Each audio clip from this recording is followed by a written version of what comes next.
Vamos a hablar de dinero. Vamos a hablar de... Ya sé, muchos de ustedes dirán, pero ¿para qué llegar a eso si estamos chupando tranquilos? Irremediablemente tendremos que llegar al dinero, mis niños. Siempre tendremos que llegar a la moneda para hablar no solamente de la realidad de cada uno de ustedes, sino hasta la del país. Son cosas que a lo mejor a veces no son muy agradables, pero crecer duele, mis niños. Crecer duele y a veces duele un chingo.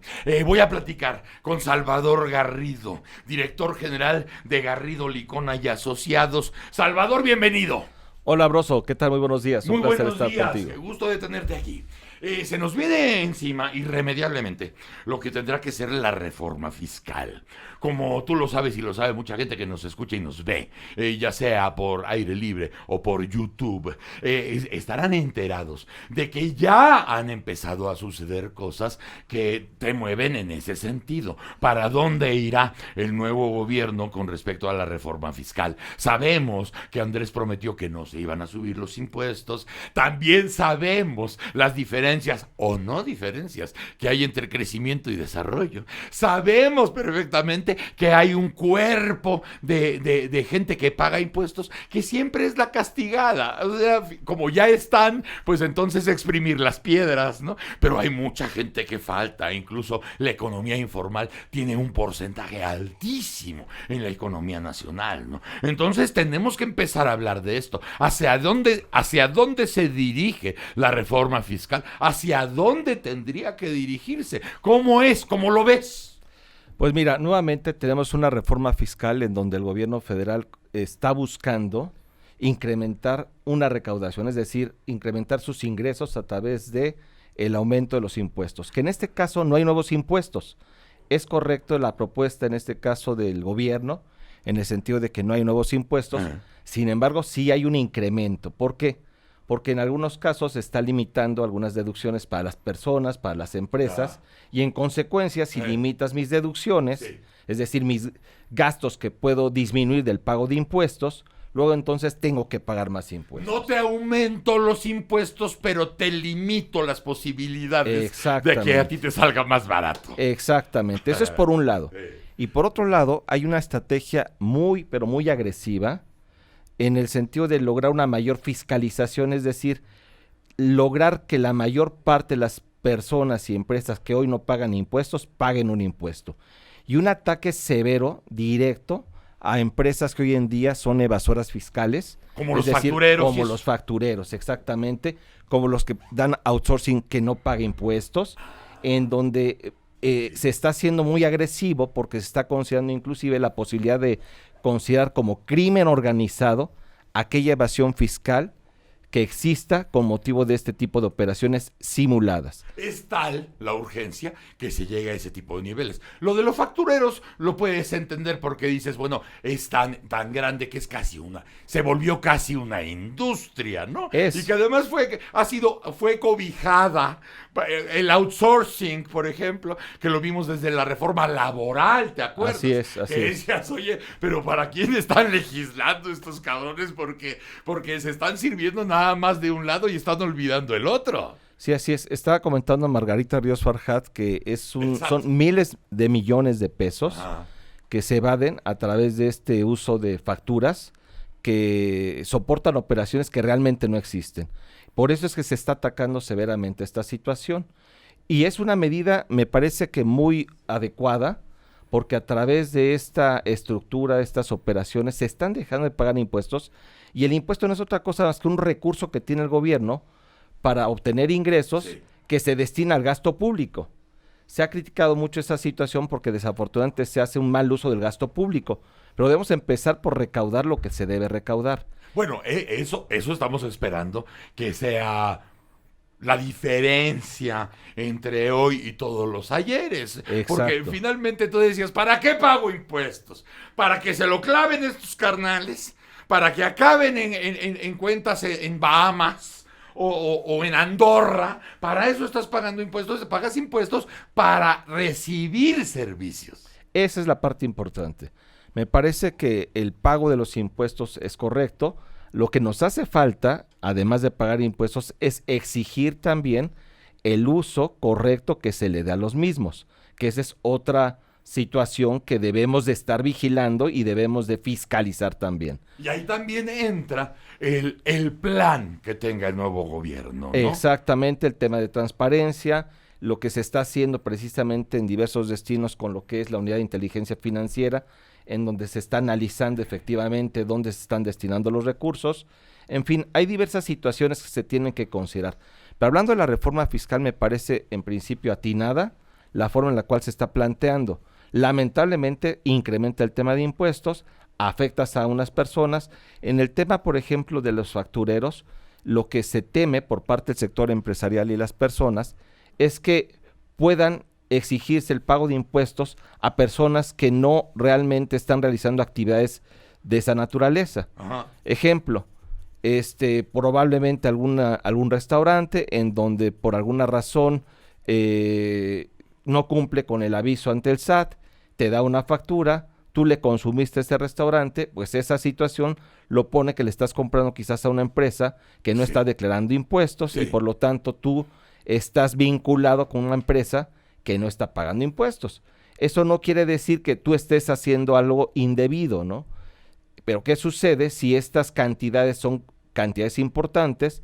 Bueno, esa situación te puede poner un riesgo porque eso, si efectivamente pasa la iniciativa en donde se establece que es crimen organizado, puedes irte tú precisamente a un tema penal, ¿no? Y pon tú que este tipo de decisiones o de medidas finalmente vaya al mismo rumbo que en otros años, que es algo muy parecido al terrorismo fiscal, ¿no? O sea, paga y paga todo, olvídate de aquellos usos y costumbres donde podías tener 7 empresas, por ejemplo, e ir sacrificando a 2 para que otras 2 crezcan y otra la tengas de fundación, por ejemplo. Exacto. ¿No? Este tipo de cuestiones que siempre se usaron, a lo mejor ese puede ser el miedo infundado. Pero aquí tenemos otra cuestión, la economía informal de la que hablaba yo al principio.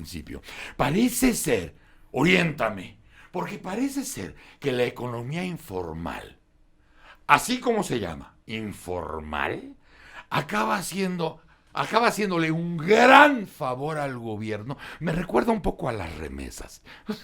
Finalmente la gente se fue a otro país porque aquí no podía tragar. Y de pronto lo que manda a la familia que dejó se vuelve un capital importantísimo para el gobierno, no porque se lo quede, sino porque sencillamente esas cantidades de miles de millones de dólares te alivianan la carga como gobierno. ¿No pasa algo similar con la economía informal? Sí, Broso, efectivamente a mí me parece que se debe de atacar precisamente esa economía, representa mucho dinero, es necesaria por las actividades que hacen muchas personas, pero se está atacando de manera incorrecta la forma de fiscalizar esa economía informal. Hoy existen mecanismos, existen impuestos, pero me parece que lo que se tiene que hacer es atacar a esa economía a través de impuestos indirectos, como puede ser el impuesto al valor agregado, impuestos especiales, a través del cual se recaude ese impuesto. Porque si bien es cierto, una persona que vende en la calle, en un puesto, en cualquier lugar, un changarro, como decía Vicente Fox en alguna ocasión, pues se puede dar de alta. La realidad es que la autoridad no se da abasto para poder llevar a cabo una fiscalización de esos changarros. Porque además decimos un changarro, pero al final del día tenemos que pensar que es un changarro más 20,000 changarros que ya están organizados. Exacto. Que ya tienen una cabeza, que ya tienen un representante, que ya hay un abogado en medio. O sea, no solamente es el changarro, sino la importancia casi corporativa que ha llegado a tener. Así es. Entonces, el punto aquí es cómo facilitar a esos changarros, a esos empresarios que están iniciando un negocio, a cumplir con sus obligaciones fiscales. Hoy el gobierno federal está emprendiendo un programa que se llama Súmate. Me parece muy interesante. ¿Cómo es? Es un programa a través del cual están enviando gente justo a recabar información de estos empresarios, de estos changarros, con la finalidad de incorporarlos al Registro Federal de Contribuyentes, es decir, al padrón, para efectos de tener los dados de alta en su sistema y ya de ahí empezar la fiscalización o el tema de cumplimiento de obligaciones. Está bien cañón. Eso es, pero es correcto. Hace 5 años en Perú vi esa misma intentona y la premisa era, ¿qué les vas a ofrecer a los informales que les convenga más estar en tu lista de la Secretaría de Hacienda que fuera? O sea, tiene que ser un trabajo de seducción, cabrón. Exacto. Algo que se está poniendo en la mesa y me parece que está atractivo es el derecho que puede tener a recibir créditos por parte del gobierno federal. Una empresa, mira, tenemos que evaluar esto. Si realmente una empresa quiere crecer, tiene que entrar a la formalidad. Si tú tienes un changarro, y está bien como changarro, puedes recibir tu ingreso y vivir de él, pero si ese changarro tú lo quieres hacer más grande e incluso, ¿por qué no heredarlo y crear un patrimonio para tu familia?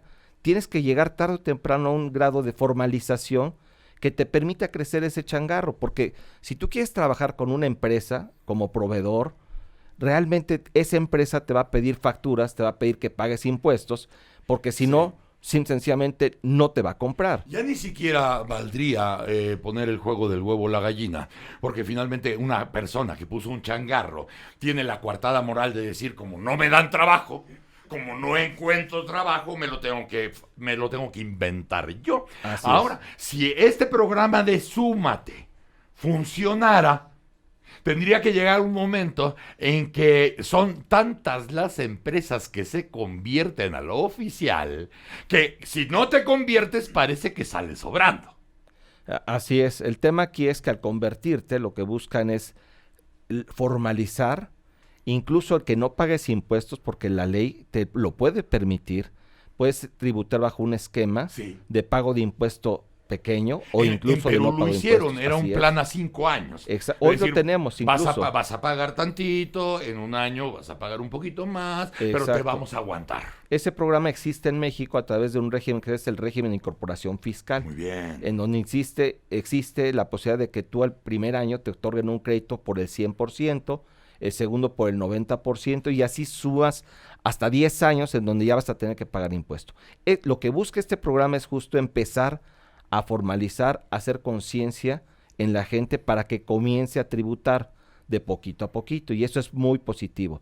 Y con ello, tú como empresa, al pagar ese impuesto, también te permite tener acceso a créditos del gobierno, blandos, del mismo gobierno que te puede dar, que habrá que ver esos programas de apoyo, o incluso de bancos, que también te permite el que si tú declaras, si tú les das información de tu negocio, pues te pueden otorgar créditos. En fin. Ya este gobierno tiene la infraestructura suficiente como para manejar todo este asunto, porque bueno, finalmente dentro de la Secretaría de Hacienda y en general en el gobierno, parece ser que la entidad estrella hasta el momento es la Unidad de Inteligencia Financiera, es la que ha estado luciendo por lo menos cada mes, ¿no? Pero sí hay una infraestructura para manejar un programa como estos de Súmate.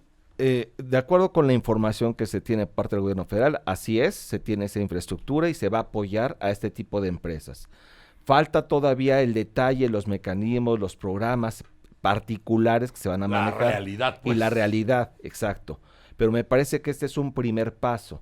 Y este primer paso es positivo. Viene el segundo, que son los hechos, que efectivamente el gobierno le ayude a estas empresas para que esa formalización pues efectivamente haya tenido y haya surtido frutos. Podríamos hablar de 270 casos específicos de puntos importantísimos al respecto de la realidad que estamos viviendo a nivel hacendario. Pero en la reforma fiscal, ¿crees que estén claros y que tengan certidumbre los caminos que hasta ahora ha planteado el nuevo gobierno? Estoy pensando, por ejemplo, que vamos a pagar muchos impuestos para Pemex, por ejemplo, ¿no? O sea, mucho del dinero que vamos a pagar va a ser para Pemex, a lo mejor para Santa Lucía, a lo mejor para Dos Bocas. ¿Hay claridad? ¿Crees que hay certidumbre? Ustedes, la gente que saben del dinero y que conocen ese ambiente, ¿lo hay? Mira, sí se tiene claro que todo lo que es la recaudación y los recursos que va a obtener el gobierno se van a invertir en proyectos de infraestructura. Incluso se ha hablado con empresarios a los cuales también se les ha invitado a participar en estos proyectos. Lo que está haciendo falta efectivamente es que ya con los recursos, con la planeación que se tiene, efectivamente se lleve a cabo esa inversión. O sea, volvemos a la realidad. A la realidad. Hoy el plan es tener una mayor recaudación. Hoy el plan es tener una mayor fiscalización y que todos paguemos nuestros impuestos y que todos nos portemos bien.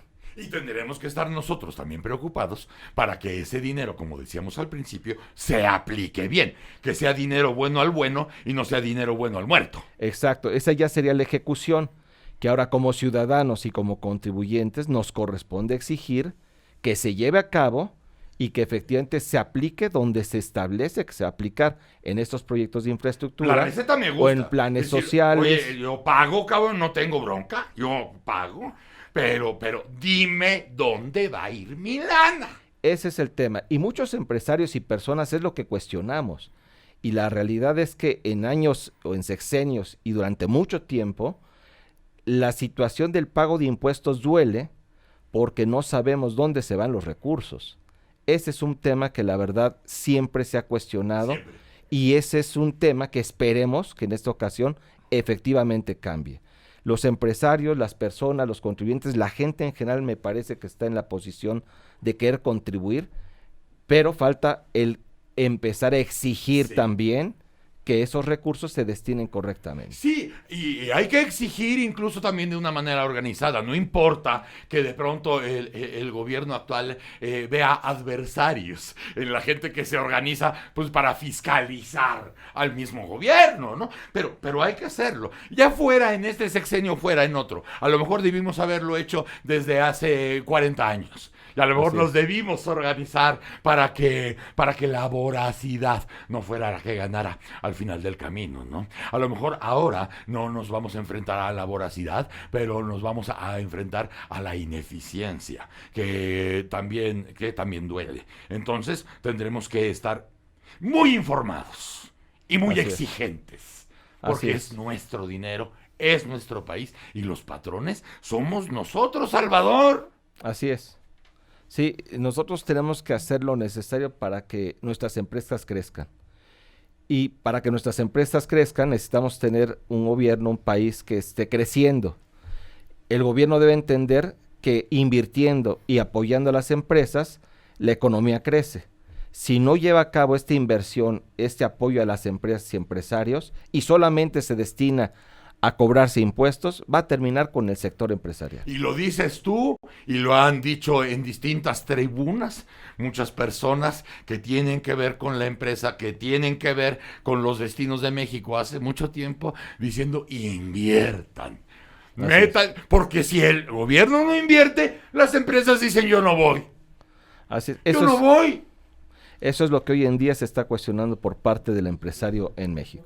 Generalmente, en inversión en general, ¿cuánto debe invertir el gobierno para que toda la empresa se monte en la inversión? Pues miren, cantidades no podemos decirlo, pero para que el país crezca se hablan de miles de millones de pesos de inversión en infraestructura, que eso requiere el apoyo del sector empresarial. Lo estamos viendo con el tema de Santa Lucía, lo estamos viendo con los temas de la refinería. Pero necesitas el aval del gobierno, y el aval del gobierno es su inversión. Exacto. Porque a lo mejor el gobierno pone una parte y las empresas ponen 4 tantos más.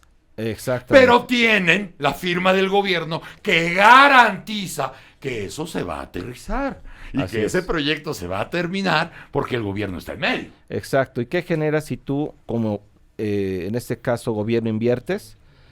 Generas contratos con empresas, las empresas a su vez generan contratos con personas, con proveedores, etcétera. Sí. Y todas estas empresas, personas, proveedores, pagamos impuestos. Sí. Entonces, un proyecto de infraestructura requiere precisamente inversión para que a través de esta inversión se genere mayor pago de impuestos desde la empresa hasta las personas que andamos a pie, que estamos obligados al pago del impuesto y que pagaríamos al llevarse a cabo esta inversión. Y qué bueno pagar a un buen proyecto, y qué bueno a pagar una buena apuesta. Así es. Eso es lo mejor que nos puede pasar y también ponernos muy, muy incómodos si esto nos está haciendo. Y incómodos y decirlo y patalear si es necesario, porque tenemos que cuidar lo que es nuestro. Yo te agradezco mucho, Salvador Garrido, director general de Garrido, Licona y Asociados, que ya hemos hablado de este tema. Podemos hablar mucho de muchas cosas y variado. O sea, tenemos material de sobra, ¿no? Sobra en tema de negocios hay muchísimos temas.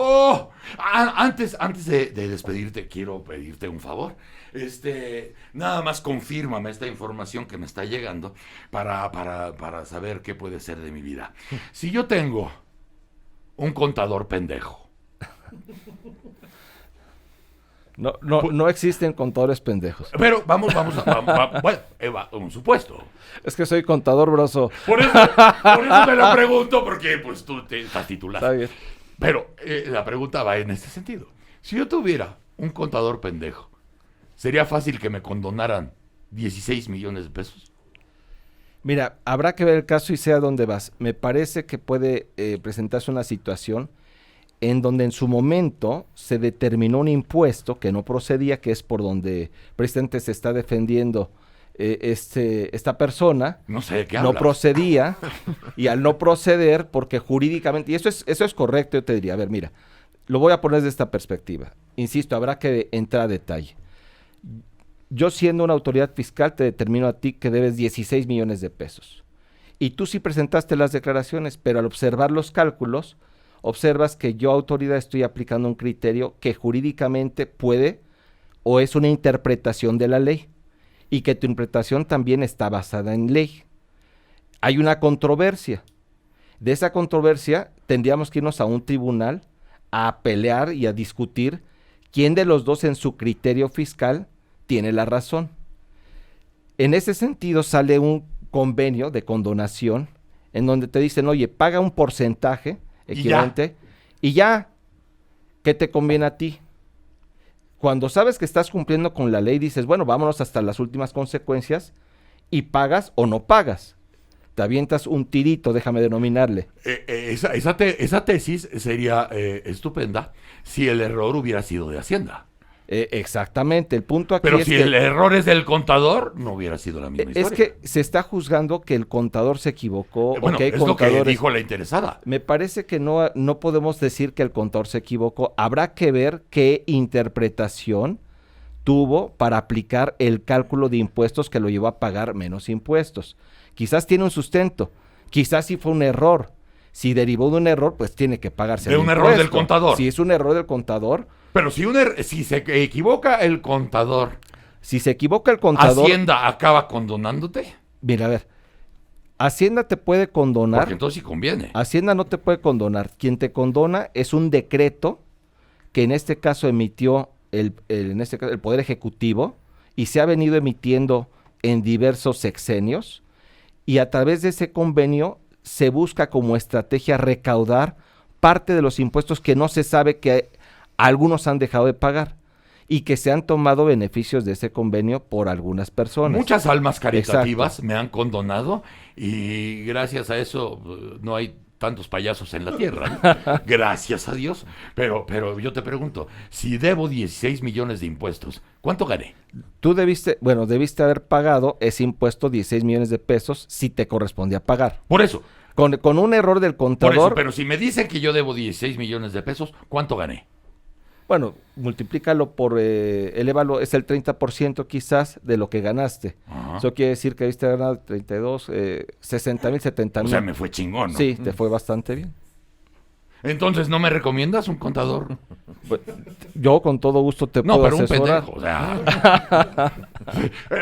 Solamente así salen las cosas. Te agradezco mucho tu atención y te agradezco mucho esta plática. Creo que es muy importante hablar de esas cuestiones y que podemos hablarlas incluso sin que sean aburridas, porque muchas veces, en muchos años o décadas, la gente no quiso acercarse al fondo de la información porque no la entendía. Con todo gusto los podemos. Ahora existe la posibilidad y la obligación de que la gente sepa que son sus temas y que es su país y que es su interés. Y que además se puede enterar, como lo planeamos desde hace 25 años, de una forma que no tengas que tratar con un solemne y que no tengas que estar tratando de adivinar lo que sabes que no vas a entender. De acuerdo. Gracias por eso, Salvador Garrido, placer, director general de Garrido, Licona y Asociados. Un placer. Un placer también.